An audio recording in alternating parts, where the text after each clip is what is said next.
兄姊妹大家好，經過教牧同工以及堂董會嘅詳細討論，2014年1月我哋將會正式推行崇拜更新。以下落嚟，我會為大家介紹以下3方面嘅更新。第一方面，我哋會根據區會所指定嘅聖經，即係和合本修訂版，作為我哋整個崇拜所用嘅聖經。大家有留意嘅都知道，而家我哋宣召啦、讀經啦以及講道咧都用和修本嘅。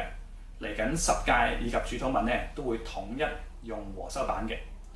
和修版比舊有嘅和合本係一個更加接近原文嘅翻譯。例如喺主禱文當中，譯作陷入試探比遇見試探更加準確。實際上，耶穌都被聖靈引導去到曠野接受魔鬼嘅試探。耶穌遇見，但卻冇陷入試探當中。所以呢個係一個更加準確嘅翻譯。至於其他嘅例子，大家可以留意最新一期嘅季刊，當中有文章會詳細討論當中嘅10誡以及主禱文嘅翻譯嘅。第二方面，我哋會根據區會嘅禮儀指引，禮儀會咧係好着重要突顯律法與福音呢個精神嘅。我哋信義中係好受到馬丁路德所影響。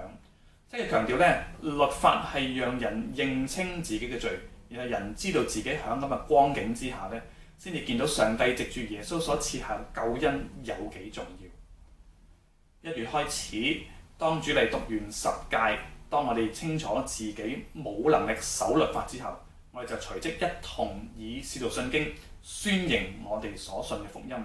我哋認定我哋自己唔係靠守律法，而係靠住基督所賜嘅福音得到拯救。另外，我哋都會按照住區會嘅指引，將主禱文咧放響代禱之後祝福之前，即係差唔多成個崇拜要結束，去到差遣嘅部分，我哋會一齊以主禱文禱告，認定我哋整個群體都要倚靠主而活。最後一方面，2014年開始，使徒信經亦都會由文言改為白話。目的係希望我哋用日常使用嘅白話去朗讀同埋宣認，可以令我哋更加投入以及明白自己所信所宣認嘅福音。相信大家對使用咗咁多年嘅文言版會好有感情嘅，但係我哋知道呢個改變並唔係為咗自己嘅着想，而係為咗而家嘅信徒，為到將來嘅信徒着想。所以讓我哋響2014年建堂100週年嘅時刻，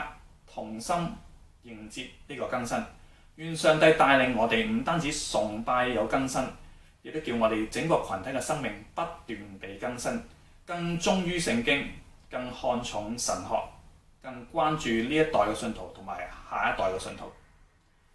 願主祝福大家。